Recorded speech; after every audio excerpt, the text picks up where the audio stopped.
सभी को नमस्कार। आज के इस सैन्य उपकरण प्रदर्शनी के उद्घाटन समारोह के अवसर पर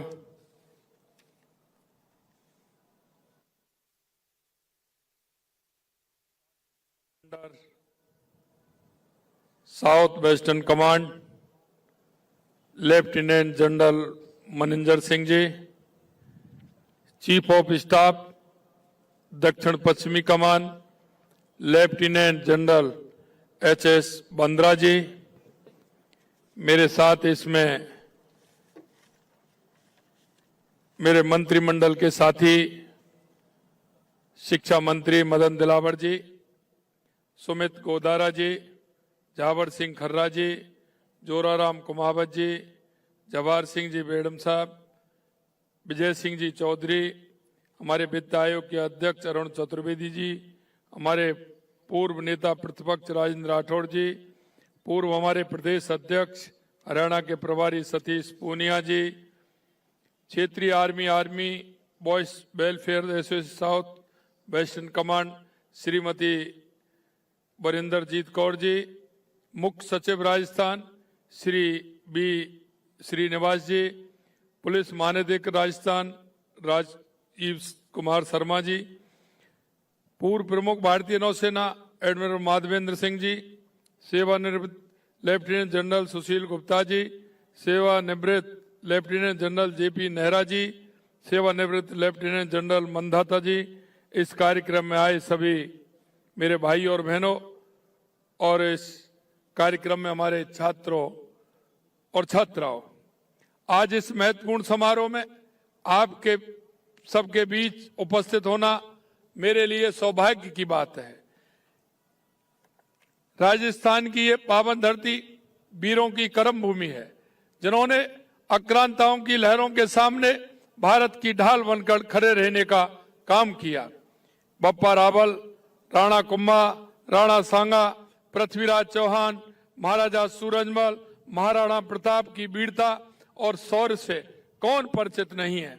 राजस्थान की वीरभूमि जिसने परमवीर चक्र विजेता पीरू सिंह जी, परमवीर चक्र विजेता मेजर शैतान सिंह जी और लेफ्टिनेंट जनरल संगत सिंह जैसे पराक्रमी योद्धाओं को जन्म दिया है। राजस्थान देश की सबसे बड़ी अंतर्राष्ट्रीय सीमा रखता है और राजस्थान के जवान देश की सीमा पर उसी परंपरा के उत्तराधिकारी के रूप में तैनात है।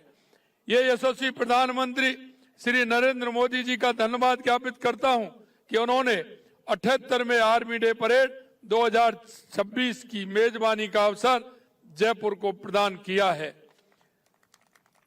हमारे लिए अत्यंत गर्व का विषय है कि जयपुर आर्मी डे परेड का साक्षी बनने जा रहा है।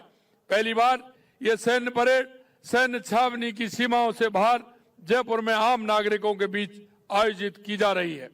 पहली बार ये परेड आम नागरिकों को भारतीय सेना के अनुशासन, शौर्य, बलिदान से प्रत्यक्ष रूप से जोड़ेगी। पहली बार राजस्थान के लोग, विशेषकर हमारे युवा, पहली बार इतनी करीब से सेना की ताकत, अनुशासन, आधुनिक हथियारों को देखेंगे।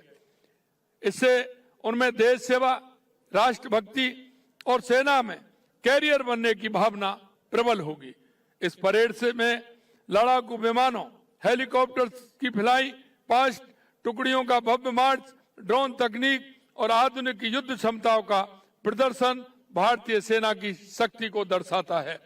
आज उस कड़ी में अपनी सेना को जाने प्रदर्शनी केवल एक कार्यक्रम नहीं है, ये आम नागरिक को भारतीय सेना के काम के तरीके को जानने और समझने का एक अवसर है।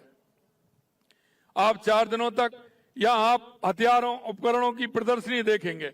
यशस्वी प्रधानमंत्री श्री नरेंद्र मोदी जी ने ऑपरेशन सिंदूर के वक्त कहा था, खून और पानी एक साथ नहीं बह सकते, और ऑपरेशन सिंदूर में दुनिया में आतंकवाद के खिलाफ हमारे देश की प्रतिबद्धता को देखा है।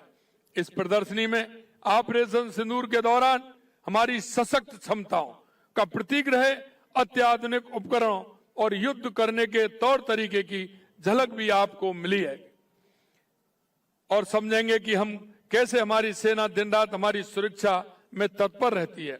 हमारी सेना अनुभवी और कठोर परिस्थितियों में प्रशिक्षित बल है, जिसने हर चुनौतियों को मात दी है।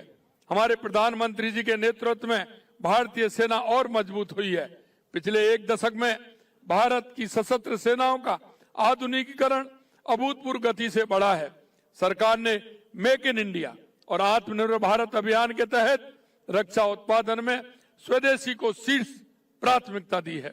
यशस्वी प्रधानमंत्री श्री नरेंद्र मोदी जी ने स्वतंत्रता दिवस 2025 के अवसर पर लाल किले के प्राचीर से मिशन सुदर्शन चक्र की शुरुआत की घोषणा की। यह सुरक्षा चक्र भारत को किसी भी खतरे का सटीक और शक्तिशाली जवाब देने का काम करेगा। वित्तीय वर्ष 2024-25 में भारत का वार्षिक रक्षा उत्पादन रिकॉर्ड स्तर पर जाकर अब 1.51 लाख करोड़ हो गया है। वित्तीय वर्ष 2024-25 में भारत का रक्षा निर्यात सर्वकालिक उच्च स्तर पर पहुंचते हुए 23,622 करोड़ रुपए दर्ज किया है। यह कार्यक्रम खास तौर पर हमारी युवा पीढ़ी के लिए प्रेरणा का स्रोत है। जब युवा टैंक, आधुनिक हथियार और सैन्य उपकरणों का प्रदर्शन देखेंगे तो उनके मन में देशभक्ति की भावना प्रबल होगी। युवा इन उपकरणों को देखकर ये समझेंगे कि भारतीय सेना में कैरियर केवल बंदूक चलाना नहीं, बल्कि संचार, साइबर सुरक्षा और एयरोस्पेस जैसे अनगिनत क्षेत्रों में देश सेवा का अवसर है। इस प्रदर्शनी को देखकर आपके मन में यह प्रश्न जरूर उठेगा कि मैं देश के लिए क्या कर सकता हूं। साथियों, भारतीय सेना केवल एक सशस्त्र बल नहीं, बल्कि यह हर भारतीय की ढाल है, हर परिवार का भरोसा है और राष्ट्र की आत्मा है। हिमालय की बर्फीली चोटियों पर जहां सांस लेना भी कठिन होता है, हमारे जवान माइनस तापमान में देश की सीमाओं की रक्षा करते हैं। राजस्थान के तपते रेगिस्तान में जहां रेत और लू इंसान की परीक्षा लेती है, वहां भी हमारे सैनिक दिन रात चौकसी करते हैं। सियाचिन की बर्फीली पहाड़ी से लेकर घने जंगलों तक हर मोर्चे पर हमारे जवान अड़िग खड़े हैं, ताकि देश का आम नागरिक सुरक्षित महसूस कर सके।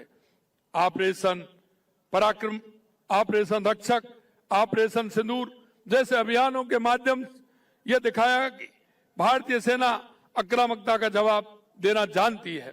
हमारी सेना प्राकृतिक आपदाओं में भी राहत एवं बचाव कार्य कर देश के नागरिकों की सेवा करती है।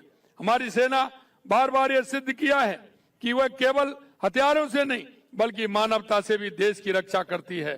प्रदेश की डबल इंजन की सरकार हमारे सशस्त्र सेना बलों के कार्मिकों के सहयोग और सहायता के लिए तत्परता के साथ काम कर रही है। द्वितीय विश्व युद्ध में भाग लेने वाले नॉन पेंशनर पूर्व सैनिकों एवं विधवा पत्नियों की पेंशन 10,000 रुपए से बढ़ा करके हमने 15,000 रुपए किया है। इससे राज्य के 976 पूर्व सैनिक और विधवा पत्नियां लाभान्वित हुई हैं। विभिन्न युद्ध या रक्षा ऑपरेशनों में वीर गति प्राप्त सैनिकों के सम्मान में 43 विद्यालयों का नामकरण किया गया है। बेटल कैजुअल्टी सैनिकों के 7 आश्रितों, 23 सौर पदक धारकों को इंदिरा गांधी नहर परियोजना फेज द्वितीय बीकानेर में प्रत्येक को 25 बीघा के हिसाब से कुल 750 बीघा भूमि आवंटित की गई है। पुलवामा हमले में वीर गति प्राप्त केंद्रीय रिजर्व पुलिस बल के 5 कार्मिकों की आश्रित वीरांगनाओं को अंतर्राष्ट्रीय महिला दिवस पर निवास भी दिए गए हैं। पूर्व सैनिक व उनके आश्रितों के पंजीकरण से लेकर के राज्य सरकार द्वारा प्रदान की जाने वाली विभिन्न सुविधाएं हेतु नया वेब पोर्टल तैयार किया गया है। भूतपूर्व सैनिकों, आश्रितों, वीरांगनाओं के पेंशन संबंधी विसंगतियां के निवारण हेतु जिला स्तर पर 418 कैंपों का आयोजन कर 1,228 प्रकरणों का निस्तारण किया गया है।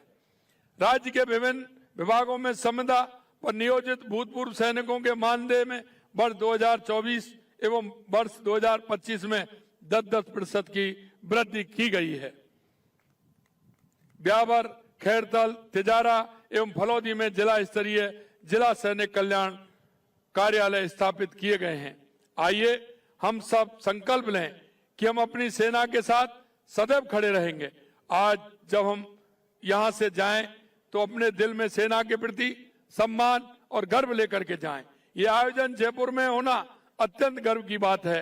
मैं सभी सैन्य अधिकारियों, सेना के जवानों को इस सफल आयोजन के लिए हृदय से धन्यवाद ज्ञापित करता हूं और मैं कहना चाहता हूं कि इस तरह का ये हमारा आयोजन निश्चित रूप से हमारे आने वाली पीढ़ी के लिए, हमारे उन युवाओं के लिए, हमारे उन नौजवानों के लिए एक मील का पत्थर साबित होगा। और राजस्थान जैसा हम कहते हैं कि हमारे हर गांव में, हर घर में हमारा एक वीर सैनिक हमारे भारत मां की रक्षा के लिए खड़ा है। निश्चित रूप से हमारे उन वीर सैनिकों के और हमारे आने वाली पीढ़ी के लिए ये हौसला अफजाई करेगा। आप सभी को मैं धन्यवाद देता हूं और मैं माननीय प्रधानमंत्री जी को पुनः धन्यवाद देना चाहता हूं कि उन्होंने ये आयोजन के लिए राजस्थान की वीर भूमि और हमारी जयपुर राजधानी को चुना है। इसके लिए पुनः धन्यवाद देता हूं और आप सभी ने इस कार्यक्रम में भाग लिया है। आपसे कहना चाहता हूं, आज से लगातार ये हमारे कार्यक्रम होंगे। राजस्थान के हर नागरिक का कर्तव्य है कि इन कार्यक्रमों में आकर के इन कार्यक्रमों से सीख ले। हमारे आने वाली युवा पीढ़ी को इस कार्यक्रम के माध्यम से देश के प्रति हौसला और देश के राष्ट्र के प्रति प्रेम निश्चित रूप से वो उसको जानेगा और इस कार्यक्रम के माध्यम से वो राष्ट्र के प्रति समर्पित होकर के काम करेगा। इस आशा और विश्वास के साथ बहुत बहुत धन्यवाद। आप सभी यहाँ पधारे हैं, आपके लिए धन्यवाद, बहुत बहुत धन्यवाद। जय हिंद, जय भारत, जय राजस्थान।